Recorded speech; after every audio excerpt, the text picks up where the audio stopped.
I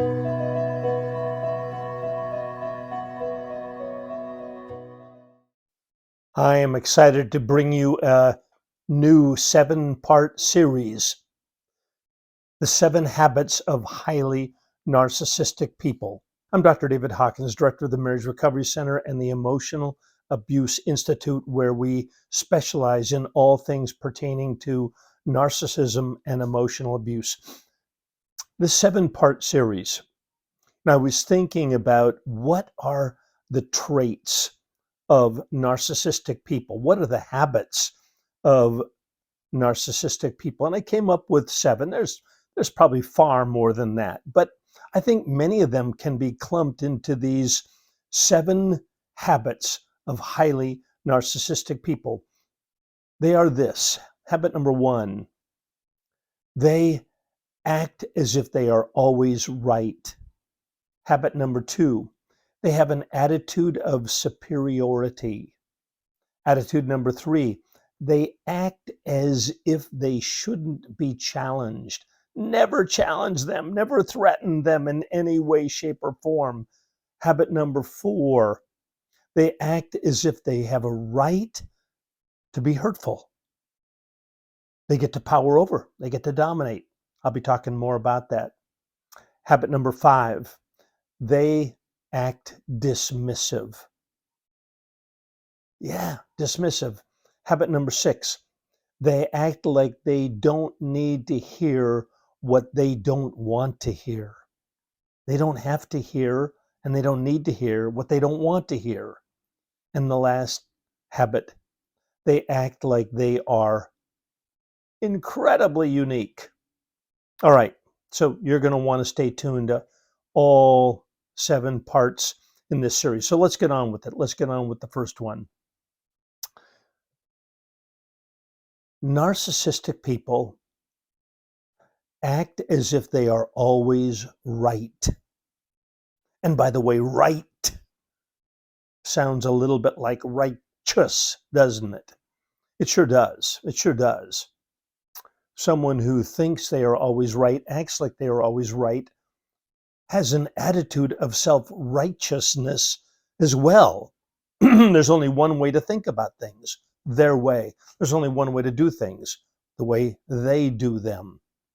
And by the way, if they are always right, then guess what that makes us? Well, you got it. We're always wrong.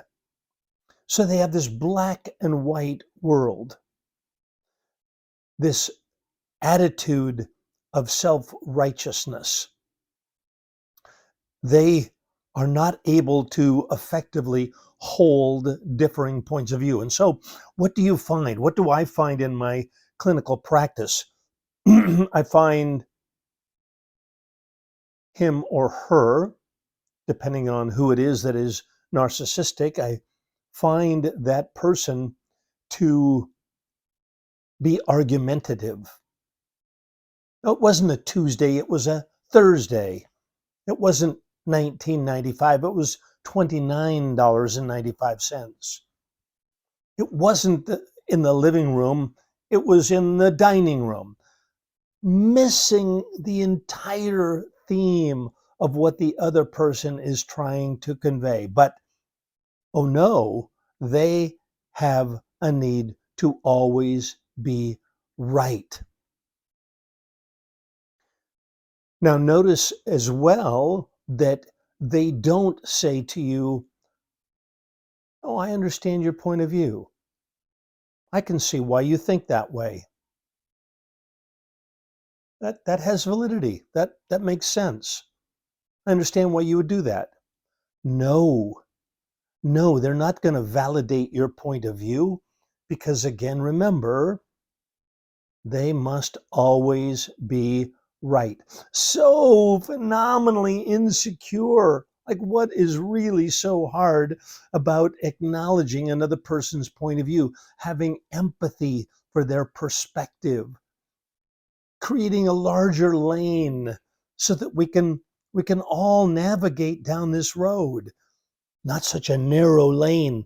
They must be right, and you must acknowledge that they are right. They're going to pin you down. All right, let's shift gears. Let's talk about how might we respond to someone who shuts down our thoughts, our opinions, and our feelings. Step number one, it's really important to hold our own space or to validate our own perspective. That's really important. And now I understand the difficulty of that because this person who must always be right is poking at you, just poking at you, dismantling your thoughts, dismantling your feelings. Don't let them do it. Please don't let them do it. Validate your own feelings. In other words, just acknowledge to yourself, this is what I think, this is what I believe. If it is safe to do so, say it out loud. If that won't bring on a greater onslaught of argumentation, then hold your own space out loud. But certainly do it internally and acknowledge to yourself, you know what, I have a right to think this way. I have a right to feel this way. And then acknowledge to yourself, this is what I feel. This is how I see the world.